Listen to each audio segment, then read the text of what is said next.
ዶክተር ነው ይሄው ዋጋለሁ ምንድነው ታገኘ ዛሬ መቀሌ ዩኒቨርሲቲ የጤና ሳይንስ ኮሌጅ የሰራተኛ መታወቂያ ስም ዶክተር ያሬድ ጎደፋ ደበብ ስራው ሌክቸረር ዜግነት ኢትዮጵያዊ የተሰጠበት ቀን 2004 እና ታዲያ እዚህ ጥቁር አንበሳውን ለስፔሻላይዜሽን በፊዚዮሎጂ ለመስራት መጥቶ ነው አሁን 7 ወር ነው 7 ወሩ ነው አዎ አንተ ማን ነህ ያንተ መታወቂያ ስጠኝ እሱ አሁን የሱን መታወቂያ ስጠኝ ያንተ መታወቂያ ስጠኝ እኔማ ይኸው እዚህ ቁም አይደል እንደ መታወቂያ እኔ ራሴ እኮ ነው እኔ ታዲያ የሱ መታወቂያ ለምን አመጣ አይደለም አስተካክልለት በራታው በእናት አይደለም መታወቂያውን አስተካክል በእናት ውሽ ደግሞ ፎቶውን ታያለ አሽ በእናት ግን አንተ ምንድነው በእናት ምን ነው ይሄ ሁሉ አሁን እዚህ ፊል አያሳዝንን በእናት እኛ አሁን ብንሄድ ምንድነው የምንጠቀመው እስኪ ውሽ በእናት ክፋት እኔ ውሽ ክፋት ደግሞ እኮ ስንት ነገር ብየው ነበር የሚገርም ነገር ሰሞኑን ሙሉ ያንተ ፊልም ዳውንሎድ አድርጎ ከዩቲዩብ ላፕቶፕ ላይ እሱን ሲያይ ነው የቆየው እና ታዲያ ተያዘለት በእናት ተያዘለት ነው ተያዝኩለት ነው ተያዝኩኝ 3 ነን ምንና ምን ናችሁ አይነ ጥላ ጭንቅላቱ ላይ ትምህርቱ እንደውም ይሄ የተማረው ቬተርነሪ ሜዲሲን ነው የእንስሳት ሕክምና ነው በዛ ነው ዶክተሬትን ያመጣው ግን ሜዲካል ሊማር የሚችል ሰው ነበረ የሚገርም ነገር ያው አሁን በ27 አመቱ ነው አሁን ማስተርስ ገብቶ ያለውና እኔ ጭንቅላቱ ላይ አንጎል ላይ ገብቼ የያዝኩት አይነ ጥላ ነኝ ትምህርት ላይ በጣም ሊያነብ ሲፈልግ አስተኛዋለሁ በጣም ብዙ ችግር ነው የፈጠርኩበት ብሎ ግን ሁሌ የሚገርም ነገር ጸሎቱ ውሻ ዛሬ አንተ ፊት መጣ ደግሞ ለማስተርስ መጥቶ በእናት እዛ ትግራይ ላይ ቢሆን እኮ ምንም በቃ ችግር አልነበረውም ማንም እንዳንተ የለም ዛቲ ምትሄድ ከሆነ አላቅም አሁን እንጂ ግን በቃ ግን ሲጸልይ እነዚህ አይነ ጥላ መናፍስትን እነዚህ አጋንንትን ወዳዛርም ሁሉ ከዛ ነፃ አውጣኝ ብሎ ነው የሚጸልየው የነበረው ምን መጽሐፉን አግኝቶ ለኔን ነው እንዴት ያንተ መጽሐፍ አላገኘም የሚገርም መጽሐፉ ሊገዛ ፈልጎ ግን እዚህ አልመጣም መጥቶ አያውቅም አንድ ቀን መጥቶ ለዛውን 5 ሰዓት ነው ምናምን ቁርስ በልቶ በእግር ሲያልፍ በዚህ እግዚአብሔር ብሎት ነው እንግዲህ ገባ ዝም ብሎ ትንሽ ረጨው ብሎ ሄደ ምን ብሎ ሄደ እንደዚህ ብሎ እኔ ነኝ ግን እንደዛ ማረገው እሱ አያውቅም ውሽ በእናት ትንሽ ብንቆይ ምን ነበረው በእናት ይሄ አሁን እኮ አሁን በቃ እኔ አሁን ሄድኩኝ ማለት እኮ ይሄ ልጅ ፉቸሪቲው እኔ ልንገራ የት ይደርሳል የት እንደሚደርስ በእናት በቃ አሁን ከፈትክለት ማለት እኮ ነው ውሽ ምን አሁን መቀኝነት ምን ተሰማ ለምን ትመቀኛል በእናት እኛ ታዲያ እዚች ሀገር ካልተመቀኘን እኮ ምን በእናት አሁን ያልያዝነው እኮ የለም እንደው እኮ አሁን አስሮኝ እኮ ነው ትናንት አስሮኝ ይኸው ገዝተዋል አርጋኖን ምናምን ካንተ ሰምቶ ከፊልሙ አርጋነ ግዛ ብለውናል ያንተ ትምህርት ደግሞ ወይኔ ያንተ ትምህርት ሲወድ ልጁ ቀስ ብሎ የሚገርም ነገር የሚገባው በቃ እና ይሄ ሰውዬ የተሰጠው እኮ ማዳን ብቻ ሳይሆን የዌይ ኦፍ ሌክቸሪንግ ማለት አሁን እሱ ሌክቸረር ነው አይደል እንዴ ማለት አንድ ሴሚስተር አስተምሮ ነው ባይዘው ማስተር አግኝቶ አሁን ጥቁር አንበሳ የሚማረው እና ዌይ ኦፍ ሌክቸሪንግ አይ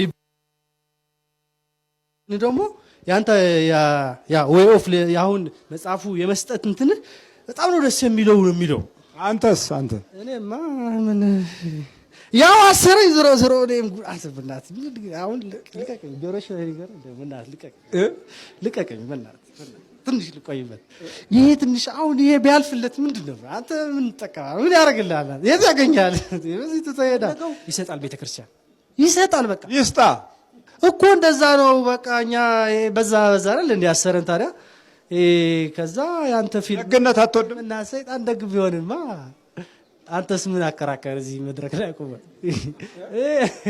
ምን ታዲያ የስንቱን ፊት አሳየ እዚህ እኛ ደጎች ብንሆንማ በእናት እኛ ደጎች ብንሆን እሺ ስራው ላይ ምን እንደነው በስራው ላይ ያረከውን ጥቃት ነው እና እንዳልኩ ያው እምነት ስላለ በእግዚአብሔር እንትን ስለሚል ብዙ ጥቃት ላይ አላደረስኩት ብዙም አልሰራም ነገርኩ ፕራክቲስ ብቻ ነው ሲማር ፕራክቲስ ያደርጉ ነበር እና እንደው አንዳንዴ ዝም ብሎ በቃ ማለት አንዳንዴ የሚከብድ በሽታ አለ አይደለ? እንስሳዎቹ ደግሞ የእንስሳ ባይዘው ይከባድ ነው ትምህርቱም ራሱ ሲጀመር ስልህ አሁን እንስሳ አይነግርህም ኦነሩ ነው ወይ ባለቤቱ ነው ሊነግር የሚችለው በሽታውና ፕሪስክራይብ የምታደርገው ማለት የምጽፈው ሂስትሪው ከእንትን ነውና እንደዚህ አይነት ነገር ሲያጋጥም በቃ አንዳንዴ የሚከብድ ነገር ሊኖር ስለሚችል አንዳንዶቹ ምን ይላሉ ትላልቅ አባቶች ጸበልም እንደዚህ አድርጌው ነበር ምናምን ይላሉ። አሁን ይሄ ልጅ ደስ ይል እንደዛ አይነት ነገር ሲሰማ ደስ ይለዋል። አይ አንድ ከብቱ ጸበል ተደርጓል ሲባል ደስ ይለዋል።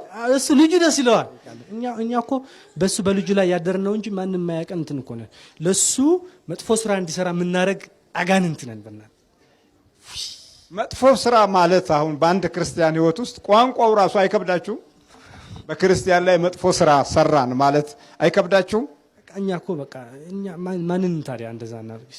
ይሄ ማንን እኛ በቃ ምን ሌሎች ጋር ትሄዱ ሌሎ አህዛቦች አሉ አይደል? ወደዛ ለምን አትሄዱ? ጠራው በእናትህ ይሄ የባሰ ሳጥናኤል አይደል እንዴ?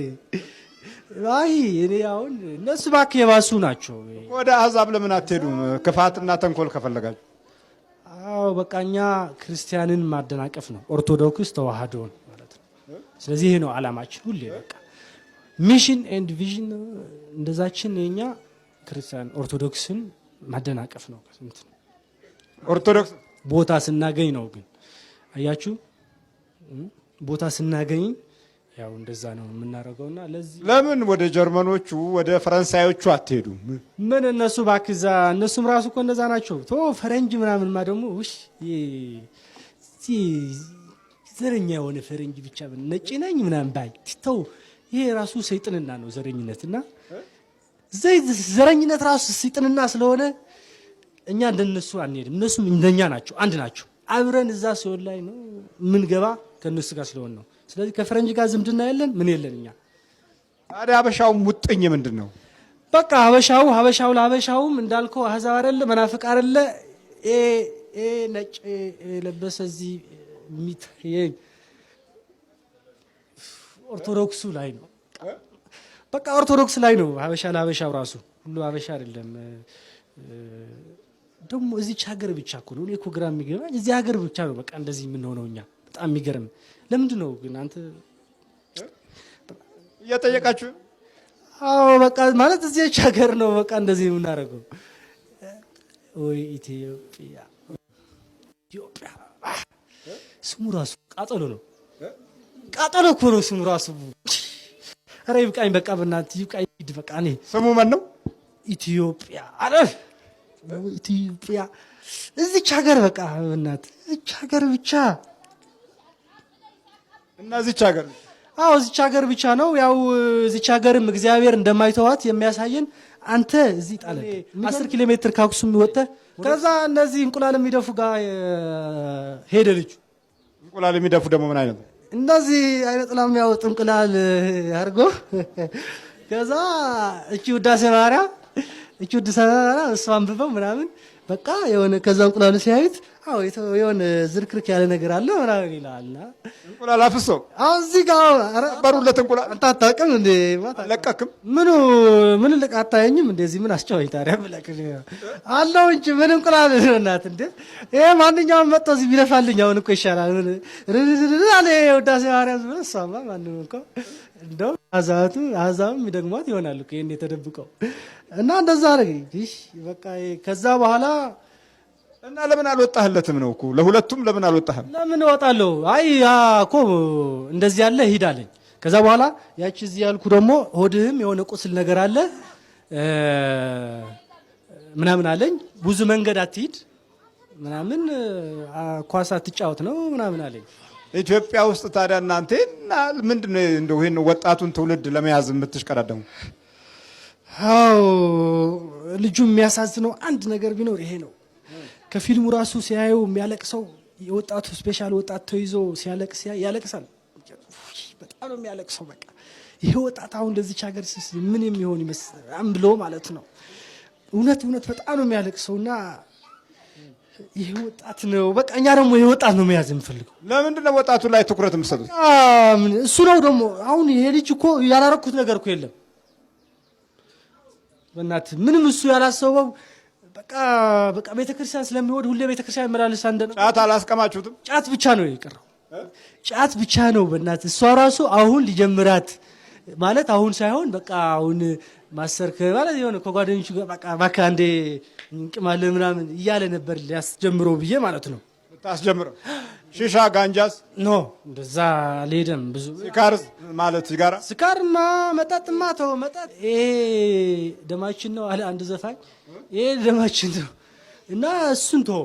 ምኑ መጠጥ መጨፈር ምናምንና ውሽ እሱ ያላረኩት ነገር የለም። እናንተ ራሳችሁ እኛን በቃ እኮ ይሄን ሁሉ የምናደርገው ልጁማ ነገርኩህ እኮ በእናት ደረጃ ማለት ወንድሞች እንዳለ የተማሩ ናቸው።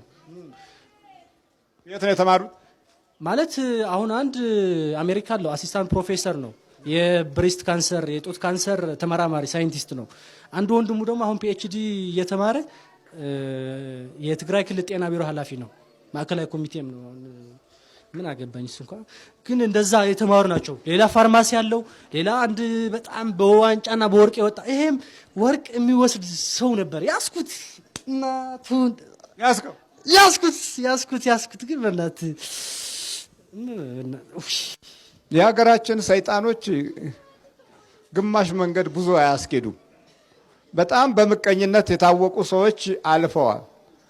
እነዛን ሰዎች የሚተካ ትውልድ እስከሚገኝ ድረስ ሰይጣኖቹ በሁሉም መንገድ እየተሯሯጡ ያንን ተንኮል የሚተካ ኃይል ለማግኘት ቅድሚያ የሚሰጡት ወጣቱን መያዝ ነው። ወጣቱን ማደንገዝና ማፍዘዝ ነው። ጭንቅላቱና ማስተዋል ባህሪውን ለሌሎች ብርሃን እንዳይሆን ጨምቆ አፍኖ ይዞ ለግፍ አሰራር እንዲመች አድርጎ መቅረጽ ነው። ይሄ የተለመደ የዚህ የሀገራችን ሰይጣኖች እና አጋንንቶች ልዩ መሰሪ አሰራራቸው ነው። ያ የነጩ ዓለም ችግር የለበትም። ብትበላ፣ ብትጠጣ፣ ብትሮጥ፣ ምን ብትገነባ፣ ምን ብትል፣ ብትለብስ ምንም ችግር የለበትም። ብቻ አንድ ነገር መጠንቀቅ አለበት። አንድ ነጭ እግዚአብሔርን ማምለክ የለበትም። አንድ ነጭ እግዚአብሔርን አመለከ ማለት በጣም ብዙ ችግር ይገጥመዋል። በሌላው ጉዳይ ላይ ችግር የለበትም። አሁን እዚህ ግን ስታርስም ስትቆፍርም ምቀኛ ሰይጣኑ ነው። በሰዎች ላይ አድሮ ይመቀኛል። ስትበላም ስትጠጣም ይመቀኛል። ስትለብስም ስታረግም ጫማም ካልሲም ይቆጥርብሃል። መውጫው መግቢያው በቀን ፌስታል ይቆጥራሉ እኮ ብዙ ሰዎች። ፌስታል ጧት ዳቦ ይዘህ የገባበትን ፌስታል ማታ ከተደከምከው ዛሬ በቀን 2 ፌስታል ይዞ ገባ እያለ ይቆጥራል። ይሄ ማለት ምንድነው? በጣም ምቀኛ ነው። ለምን? በሰው አይን ላይ ለዘመናት ምቀኝነትና ኃይል አድርጎ የሚኖር መንፈስ ይዞናል። ስማ አንተም በጣም ምቀኛ ነህ። አዎ በቃ ሲጀመር ክፋትና ምቀኝነት የኛ መለያ ባህሪ ነው። ምን ይደረግ? የኛ መለያ ባህሪ ነው። በቃ የአጋንንት መለያ ባህሪ ታውቀዋለህ። በቃ አንተ አዲስ አይደለም ስንቱ። ለምን በትምህርት ቤት የአጋንንት መለያ ባህሪ አይሰጥም? እኛ እኮ እንደ ትምህርት ቤት ራሱ የአጋንንት መኖሪያ እየሆነች አይደል እንዴ? ምን እምነት ነው። በቃ ምንም እኛ ሊከለክለን ሊይዘን የሚችለው እምነትና እምነት በቃ አንድና አንድ የሚሰራውን አያውቅም እንዴ? ምንም እንኳን አይደለም እንዴ? የሰይጣን ምልክት እኮ የምትሰራው ነው። ይሄ ልጅ አሁን እኮ አንዳንዴ እንዴ ግማሽ ሰይጣን አለብኝ እንዴ ይላል። በዚህ ጥሩ እያሰበ በዚህ ደግሞ የሆነ ነገር ይመጣበታል እንዴ ሲል ነበር ራሱ ልጁ። እንደዛ ሲል ነበር ልጁ ራሱ እስኪያስበው። ስለዚህ እንደዚህ ማለት ስለማያውቁ አይደለም። ማንም እያንዳንዱ ያውቃል እኮ ምን እንዳለው። ግን አሁን ወደዚህ ማለት በቃ ወደ እምነቱ መቅረብ ነው። አዎ ይሸፍናል። ብዙዎቹ ሽፋኖች ይሸፈናሉ። ራሱ ትምህርታችን ይሸፍናል፣ ሙያችን ይሸፍናል፣ አኗኗራችን፣ ስራችን የክፉን መንፈስ አሰራር ይሸፍናል። በልተንበርከክ ወጥነው ከሰውነት ውስጥ በጣም ሙያው ራሱ ይሄንን መንፈሳዊውን አካሄድ አልከለከለውም። ሙያ የሚከለክላቸውና ሙያ አስሮ የሚያጠፋቸው ለዲያብሎስ አሰራር እጅ የሚያሰጣቸው በራሱ ሙያው አለ። ትልቅነታቸው የክፉ መንፈስ የመደበቂያ መሳሪያ ሆነው አብረውት እየተሰቃዩ የተኩት ትውልድ ላይ ደግሞ የበለጠ የፈዘዘና የደነገዘ አድርገው ዘሮቻቸውን ለመንፈስ ሰጥተው ስቃይ ውስጥ የገቡ ደግሞም አሉ። ሙያው ብቻውን የጎዳቸው በኢየሱስ ክርስቶስ ስም በኢየሱስ ክርስቶስ ስም። ስንት ዓመት ነው ከያዛችሁት ግን? ያው በልጅነቱ ነው ያስኩት አይነ ጥላው። እናት የመጣ ከአባት እናት ነው ከእናት ነው። በስንት አመቱ ነው ያስከው? እናት ነው በ3 አመቱ። ሌሎችስ እናንተ ሁለታችሁ? ከዛ ተከትለን የገባን እኛ። በስንት አመት ነው የተከታተላችሁ? ያው ከዛ በኋላ ወደ ከ15 16 አመት እና እየተከታተላችሁ ገባችሁ? እንደዛ ነው የገባ ነው። አይነ ጥላው አትከለክልም እንዴ? ሌላ ደባል ሲገባ ትፈልጋለች እንዴ? ይፈልጋል እኮ ይፈልጋል። ሴት አይነ ጥላ ነሽ? ወንድ አይነ ጥላ ነሽ? ወንድ ነኝ። ወንድ አይነ ጥላ ነህ? ስንት አመት ነው አንተ እድሜህ? አንተ አይነ ጥላው? አይነ ጥላ አሁን 3 ነው። አሁን 27 ነው። ልጁ 24 አመት። 24 አመት። ስንት አመቱ ነው ያዛችሁት? 3 አመቱ ነው ያዝኩት። በ3 አመቱ ነው ያዛችሁት። አሁን ልጁ እድሜው ስንት ነው? 27። 27 የ3 አመት ልጅ ሆኖ እንግዲህ በአይነ ጥላ እስረኛ ሆኗል። ይህን ሁሉ ግን ያው ትንሽ ባለችው እምነት ተቋቁሞ ያው ዶክተር ሆነ ማለት ነው። ዶክተር ሲሆን እሱ ብቻ አይደለም አሁን ዶክተር የሆነው መንፈሱም አብሮ ዶክተር ነው የሆነው። ስለዚህ በእያንዳንዷ ዕለት የራሱን ተግባር እንዲሰራለት ሁሉንም አይነት ሙከራ እያደረገ ይቆያል። ግን አሁን ደግሞ ይኸው ለምን በቀላሉ ተያዛችሁ? ይሄን አልዘመን ኖረ። የሚገርም እሱ እኮ ነው። እሱን የገረመን እኛ ራሱ ግን በቃ ነገርኩ። አንድ ማለት ሁለት ፋክተሮች ናቸው እንደዚህ ያደረጉት። ማለት ሁለት ነገሮች። አንድ እምነቱ እንዳልኩ ልጁ ወደ ቤተክርስቲያን ይመላለሳል ሁሌ። ኢቭን እንደነገርኩ የአክሱም ጽዮን ልጅ ነው። ጽዮን እየሄደ እየተሳለመ ጸበል መጠጣት ደግሞ የእሱ ዋነኛ ስራ ነው። በስመ አብ እና ደግሞ በስመ አብ ምን ትላለህ? በእናትህ እና አንደኛው ፋክተር ደግሞ ፊልም ያንተ ነው። ፊልም በቃ ያንተ በቃ ሲያያቸው እያለቀሰ እያለ ብላት እንደዚህ አይነት ህይወት ያለው ሰው እያለ እኔንም ያዘኝ። በዛ ነው እንጂ አትያዘም ነበር። አይ በቃ እንጂ እኔማ ሸባ አድርጌ ምን ነበረ። ዝሮ እግዚአብሔርም ስለሚወደው ሊሆን ይችላል ያዘኝ እንጂ በቃ እና ያንተን ፊልም ነው እንደዚህ ሁለተኛ ያደረገው። በቃ አሁን ወደ ሲኦል ገብተህ ፊልሙን ማየት ነው። ሲኦል በቃ እዛ እዛመዳለሁ። ዘመዶቼ ያሉ ከዘመዶቼ ጋር እዛ መኖር ነው እንግዲህ ካሁን በኋላ። ውሽ ቀይ ልጅ ግን በቃ መንገድ በቃ ሰጠው አይደል አንተ በእናትህ ምን እንኳን አጠቀም አንተኛ ነው እንደዚህ አድርገህ ግን በቃ መንገድ ሰጠው ካሁን በኋላ። አቃሽ ሸኘ በኢየሱስ ክርስቶስ ስም፣ በስላሴ ስም፣ በቅዱስ ሚካኤል ስም፣ በወላዲተ አምላክ ስም፣ በቅዱስ እስጢፋኖስ ስም ሲኦል እንገባለን። ቶሎ 7 ጩኑት።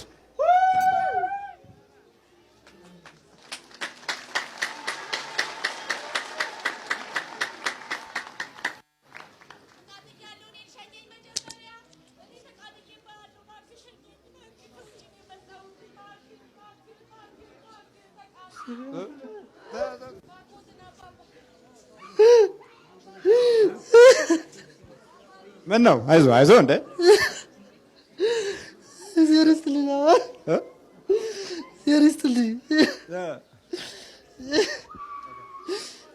ምን ነው? እኔ በጣም ኦልሞስት አልኖርኩም ነው የምለው። አልኖርኩም በጣም ስባን ነው። ያሬድ እባላለሁ። ሙያህ? ያው በእንስሳት ሕክምና ነው የተማርኩት እና አሁን ጥቁር አንበሳ ማስተርስ ገብቻለሁ። መቀሌ ዩኒቨርሲቲ አስተማሪነት ተቀጥሬ ነው። መቀሌ ዩኒቨርሲቲ አስተማሪነት ተቀጥረሃል? ሜዲካል ፋካልቲ። ያው እና እሱ ማስተር ልኮ አሁን ጥቁር አንበሳ ነው ያለሁት። እዚህ ጥቁር አንበሳ እየሰራህ ነው? እዛው እየተማርኩ ነው ያለሁት ማስተር። የሚገርም ነው ማለት ለእኔ። በል በርታ በደንብ። አልቀጠቀጥክም? እንደው እንዴት አድርገን ያዳከምካችሁ? እንትን ነው መኖሩን እንዴት አወቅ? ማለት በቃ ታስረ ሲጠራ ትገባለህ ብዬው ነው እንደዛ። ሲጠራ አቤት ብለህ ትገባለህ አልከው? አቤት ብለህ ትገባለህ አልኩት። ኢቭን እዚህም ራሱ እያስቀደሽኩ እዛ ጥግ ነበርኩኝ። በቃ ሲጠራ ትገባለህ ብዬ ነው እንትን ያልኩትና በአርጋኖ ነው እንጂ አልመጣም። መጥቼ አላውቅም ነበር። እዚህ ጉባኤ አልመጣሁም፣ ግን ፊልሙን ያየሁት ጨርሼ አይቼዋለሁ። ፊልሙ ኦልሞስት ኦል በቃ ፊልሙ አይቼ ኢቭን አሁን ዛሬ ስመጣ በቃ ዛሬ ከወጣው ብዬ ማለት ነው። ካልሆነ ግን ካሁን በኋላ አልቀርም ብዬ መጽሐፉም ልገዛ መቁጠሪያም ልገዛ ነው የመጣሁት። ለዛ ነበር። ግን ትእዛዝ ሰጥተህ ነው የመጣው? ትእዛዝማ ትናንት ነው በቃ ማለት 2 ቀን ነው እንትን እዛ ተክለ ሃይማኖት ቤተክርስቲያን ነው፣ እኛ ቅርብ ነው ቤታችን፣ እዛ ተከራይተን ያለ ነው። እዛ እንትን ያልኩኝ ባርጋኑ በቃ ይዤሃለሁ፣ ነገ እሄዳለሁ። ባይዞይ ሳምንቱ ሙሉ እሁድ መቼ ነው የምትገባው እያልኩኝ ነበርኩ። ሳምንቱ ሙሉ ማለት ፊልምን እያየሁ ፊልም በቃ ማጥናትም ራሱ ብዙ እንትን አላልኩም።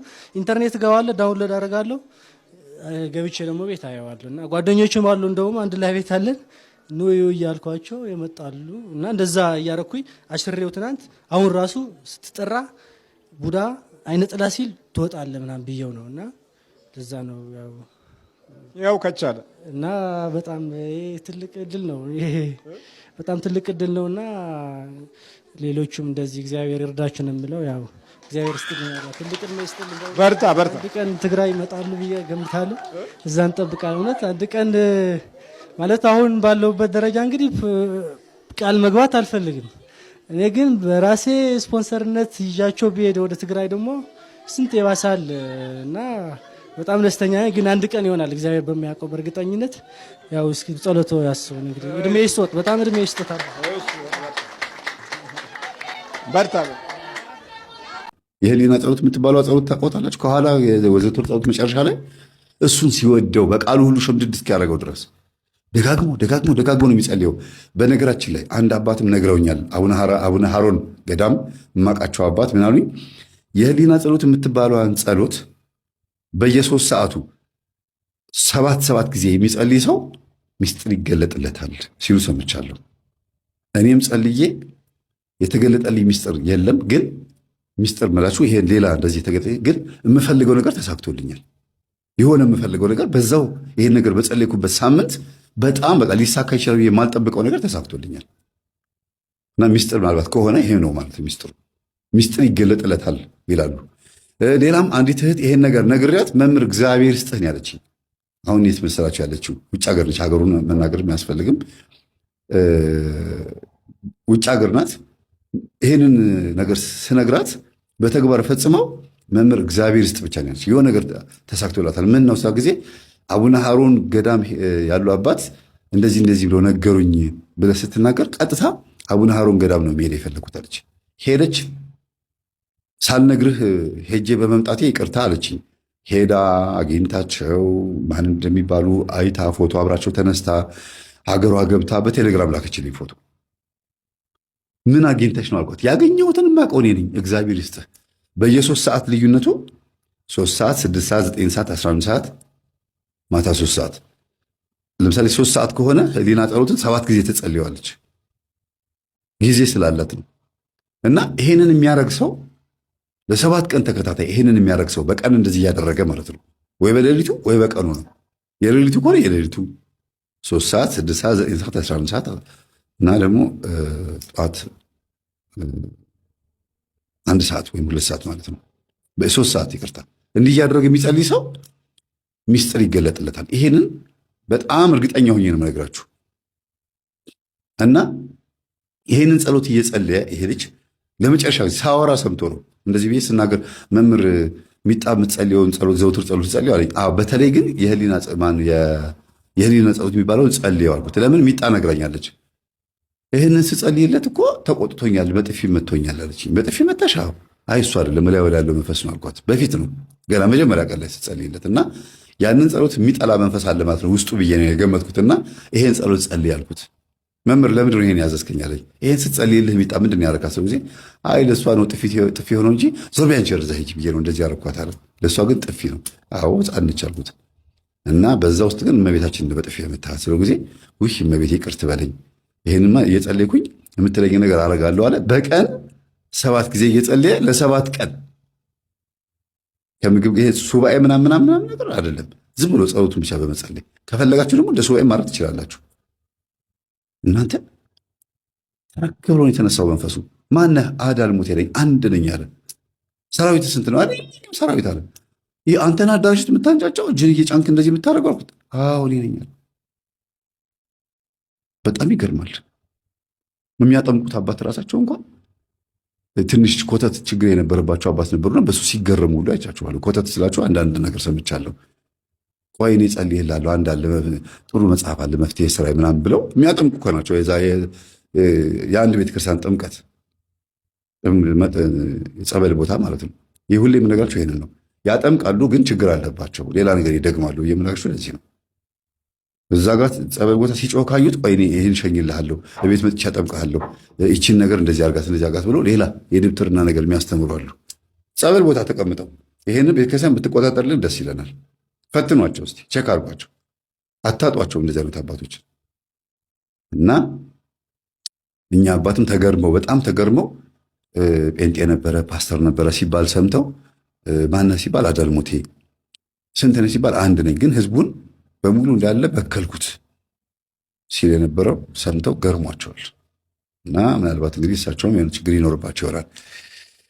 ወደዚህ ስንመጣ ሚጣ ቆርባ ወደ ቤት ትግባ ተባለ እና ነጭ ልብስ ገዙላት፣ ነጭ ካልሲ፣ ነጭ ታይት፣ በቃ አማረባት፣ ካናቴራ ምናምን ደስ አለት። እግዚአብሔር ይስጥህ አመሰግናለሁ፣ አሳመርከኝ እኮ መልአክ አስመሰልከኝ እያለች ገዝተውላት ነጭ በነጭ ለብሳ አስቆርበዋት ወደ ቤት ገባች። እንደ ልዕልት ነው ያዩት። እማማ ራሳቸው በጣም ደስ ብሏቸው አልቆረቡም። እማማ ራሱ ገና ነው እኮ ገና ነው። ከዛ እሷ ቆርባ ከገባች በኋላ እማማ እመቤቴ እቺ ትንሽ ልጅ ማለት አንቺ ነሽ፣ በአታ ማለት አንቺ ነሽ። የ3 ዓመት ልጅ ሆነሻል ወደ ቤተ መቅደስ የገባሽው በቃ እቺ ልጅ ወደ ቤታችን ቆርባ ገብታለች። ሁሉም ቆራቢ እንዲሆን እፈልጋለሁ አሉ። ሁሉም ቆራቢ ሆኑላቸው። ሁሉም ከቆረቡ በኋላ እማማ ታመሙ። እሳቸውን ቆርበው ማለት ነው። ሁሉም ቆረበ፣ ግን ታመሙ። ከባድ ህመም ታመሙና ተሰበሰበ። ለካ እየጸልዩ ያሉት ና አሁንም ቢሆን ልጆቼ እንዳታሰቃይ እኔው ላይ ና፣ ከእኔ ወደ ልጆች አለ ሄድኩ መምህር ተስፋዬ እንዳለው ና ወደ እኔው ላይ ና እና እናውራሉት። ከዛ በህልም የት ነው ማድረዋሉ? ፕሮቴስታንት ቸርች ነው ማድረዋሉ። ለምን መና ብለውታል። ከዛ የለመደውን ምናምን የነበረበትን ቦታ ያሳያቸዋል። በህልም አዳራሽ ላይ ሆነው እያሉ እንዳሮጊት እንዲህ ሲሉ ያሳያቸዋል። እና ሲዘምሩ ምን ሲሉ ማለት ነው። ከዛ በህልሜ እንደዚህ ያየው መምህር ምንድን ነው አሉ። ለልጃቸው ሳይነግሩ ማለት ነው። እንደዚህ ሊያረገውት እንዳሰበ ነው። እንደዚህ ሊያረገውት ነበር ያሰበው። አው ባዶ እግሬን ነበርኩኝ፣ ጫማ የለኝም አስታውሳለሁ ስመለከተው ህልሙ። እንደገና ደግሞ እንደዛው እያሸበሸብኩኝ እንደዛው ፕሮቴስታንት ቸርች ውስጥ እንትን እያልኩኝ መድረኩ ላይ ግን ልጅ አይደለም የሚታየኝ፣ የቆመ እንጨት ነው የሚታየኛል። የቆመ እንጨት እንደዚህ እንጨት እና ሌላ ነገር አይታየኝም። ህዝቡ ሁሉ ያብዳል፣ እኔም አብዳለሁ። ያንን ዝላይ ነበር የሚያሳየው። ና ብለው ጠርተዋል። እንዲሳቸው ጊዜ አዎ ልጅ አሉኝ። በቃ እሱና እና ከልጆቼ ና ወደኔ ብለው ተሰብሰብ ብለውት ከሆነ በሉ እንግዲህ ይቻሉት፣ ሰሞኑን ህመም ይመጣቦታል ስላቸው ጊዜ አረታም የሚተኝቻለሁ አሉ። እንዴ ማዘር እና ብለው ከጠሩ በኋላ እኮ ህመም ከሆነቦት መንገድ መደወል አለቦት እኮ እንደዚህ ለምን ዝም ይላሉ ብዬ ካህን ይዤላቸው ሄድኩኝ። ጸበል ተረጩ። በሳምንታቸው ድነው ተነሱ። ከዛ እሳቸው መጮህ ነበረባቸው። ማለቴ መንፈሱ ጮኋል አይደል? መጀመሪያም መጮህ ነበረባቸው። ማለቴ ጮሆ መውጣት ነበረበት። ክትትል ያርጉ ብያቸው አዳልሞቴና ጠቋር ሄጃለሁ አለ። አሁን የቀረው ማለት ወሰንገላ ነው። ወሰንገላ ደግሞ ለምንድን ነው የቀረው?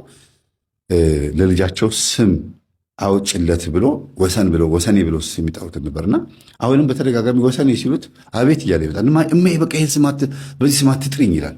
ቤት ውስጥ እሳቸው ወሰኔ ብለው ሊጠሩት ስሙ ሌላ ነው እና ይሄ መንፈስ ለካ አሁንም አለው፣ ተፈላጊ ነኝ፣ እጠራለሁ፣ እየተጠራሁ ነው ብሎ አስቦ ነው የቀረው። ከዛ ማዘር ስም ቀይሩለት አልኳቸው። ማን ልበሉ አሉኝ።